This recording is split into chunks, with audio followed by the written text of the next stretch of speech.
Let's talk about the big idea that just won the 2025 Nobel Prize in Economics. It's this powerful concept that explains something we've all seen happen, how entire industries can just disappear almost overnight. We're going to break down what it is and, more importantly, what it means for all of us. Let's get right into it. You know that feeling when you suddenly realize something you used all the time is just gone? Think about it. One day it's everywhere, and the next, poof, it's vanished. Well, it turns out that's not random at all. It's actually a super powerful, fundamental force of economic change at work. Okay, let's take a classic example. Remember this? Friday nights, wandering the aisles of a Blockbuster or your local video store. That whole world, the physical DVDs, the stores, the late fees, it was completely wiped out, right? Replaced by streaming services like Netflix that just beam movies straight to our TVs. It's like one world literally replaced another. And it's not just movies. How about this one? The leap from those old brick phones, the ones for just calls and texts, to the smartphones we have in our pockets today. That wasn't just some small upgrade. No way. It was a complete revolution. The smartphone didn't just make the old phone better. It made it totally obsolete, a museum piece. So, this constant cycle of the new pushing out the old, economists have a word for it: churn. And it's this relentless process, always humming in the background of our economy, that's always creating clear winners and losers. And here's the thing, this churn, this engine of change, it's not just some random thing that happens. Nope, it has a name. It has a really powerful theory behind it. And that is the exact idea that just won the Nobel Prize. Okay, so let's dig into this Nobel-winning idea. Who are the brains behind it? What exactly did they figure out? And what's this core concept they've given us a name for? So on October 13th, 2025, the big prize was announced. We're talking 11 million Swedish kronor. That's about $1 million, all for explaining this fundamental force, this innovation-driven growth that completely shapes the world we live in. And the prize wasn't just for one person. It was shared by 3 economists who, you could say, each found a crucial piece of the same giant puzzle. Joel Mokyr got half the prize, and Philippe Aghion and Peter Howitt split the other half. But when you put their work together, wow, you get this incredibly complete picture of how new ideas really drive our economy. And here it is, the big idea. It's called creative destruction. What does that mean? Well, it's pretty simple, actually. It's the process where new innovations, new products, new firms, new ways of doing things are constantly being born. But in that process of creation, they inevitably destroy the older, less efficient stuff. It's this constant cycle of birth and death, and that's what pushes the whole economy forward. And the way their work fits together is just beautiful. You've got Joel Mokyr, who's an economic historian. He looked at the past and figured out the conditions you need for innovation to even happen. Think of it like the fertile soil, the culture, the institutions that lets new ideas sprout. Then you have Aghion and Howitt, who built the mathematical model. They showed the how companies intentionally pour money into R&D to try and leapfrog their competitors. That's what creates the churn, that cycle of destruction and creation. And this really gets to the heart of it, right? There's a real tension here. Because let's be honest, this churn can hurt. When a factory closes down or an entire industry like video stores disappears, that causes real pain for real people in the short run. There's no denying that. But, and this is the crucial part, that exact same painful, disruptive process is also the engine that fuels the long-term growth that makes life better for all of us down the road. All right, so that's the big theory, creative destruction. But who cares about a theory if it doesn't affect us, right?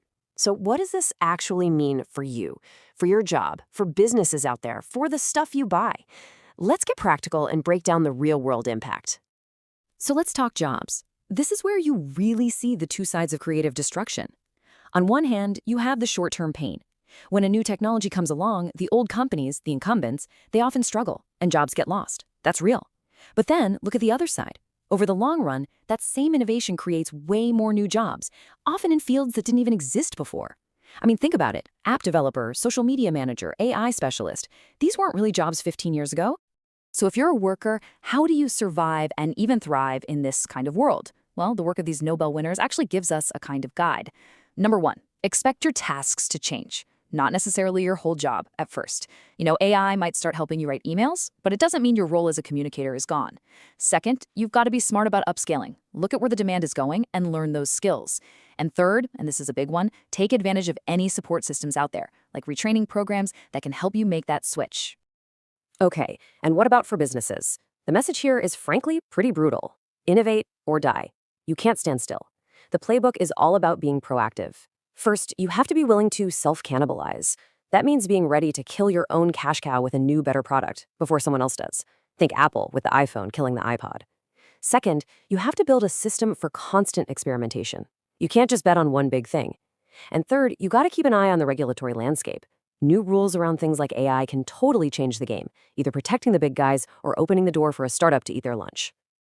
And what about us as consumers? Well, we're kind of at the sweet spot of all this. We get to see our products get way more powerful. Think AI getting baked into everything we use. Sure, we'll see some brands we know and love disappear, and new ones will pop up that seem to come from nowhere. But here's the bottom line. Over time, this whole chaotic process delivers way better value for us. That's because all that innovation leads to higher productivity, which eventually means better quality stuff, often at lower prices. Okay, so we've seen what this means for individuals and for companies. But let's zoom out. If this process is so powerful, how do we, as a whole society, manage it? How do you make sure we get the creative part without being overwhelmed by the destruction part?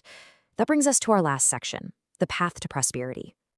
And the research here points to a really clear playbook for policymakers. It basically boils down to two big things. You got to foster competition and you've got to invest in the future. So what does that look like? It means keeping markets open so new companies have a fighting chance.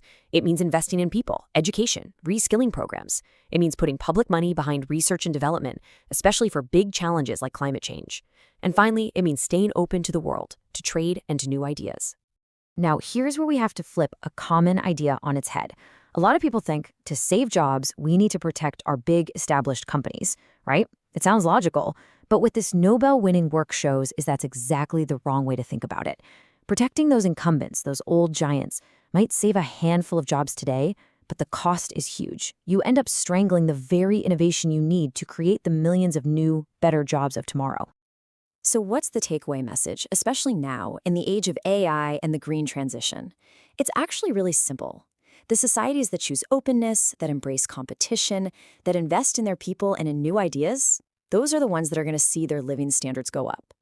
The ones that choose protectionism, that try to build walls and freeze the economy as it is today, they're just going to slow down innovation and ultimately slow down their own growth. And that really leaves us with a crucial question, doesn't it? The one we all need to think about. When you look around at our society, our laws, our culture, how we talk about change, are we built to embrace this tough but totally necessary process of creative destruction, or are we built to resist it? Because the answer to that question, well, that's what's going to decide our future.